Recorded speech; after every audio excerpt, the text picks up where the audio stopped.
Okay, wait lang Meron lang akong isi-share na Bible verse dito sa First Peter chapter 2 verses 24 and 25. Pakinggan mo, napakaganda to.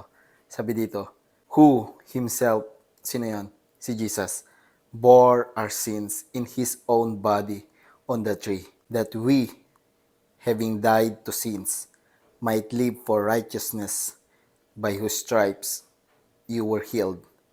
For you were like sheep going astray, but have now returned to the shepherd and overseer of your soul. Ang ganda, no? Ilagay mo, palitan mo na ituring mong binabasa mo to patungkol sa'yo. Si Jesus, no, himself bore my sins in his own body on the tree, that I, having died to sins, might live for righteousness, by whose stripes I am healed.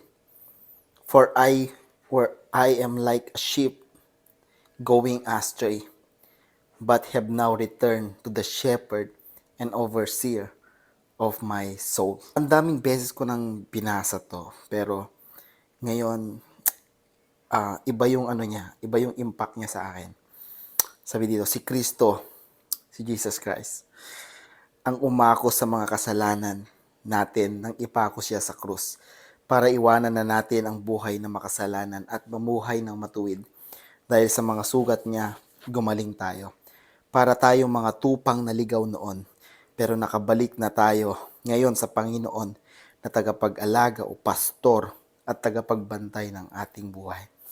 Si Kristo ang umako sa mga kasalanan ko nang napako siya sa krus para iwanan ko na ang buhay na makasalanan at mamuhay ng matuwid.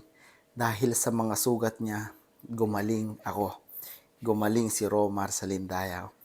Para akong tupang naligaw noon, pero nakabalik na ngayon sa Panginoon na tagapag-alaga at aking pastor at tagapagbantay ng aking buhay.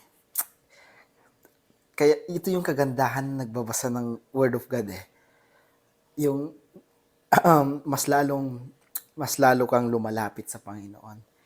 Mas lalong nagiging buhay yung salita niya kapag lagi-lagi nating binabasa, lagi-lagi nating pinagbubulay-bulayan.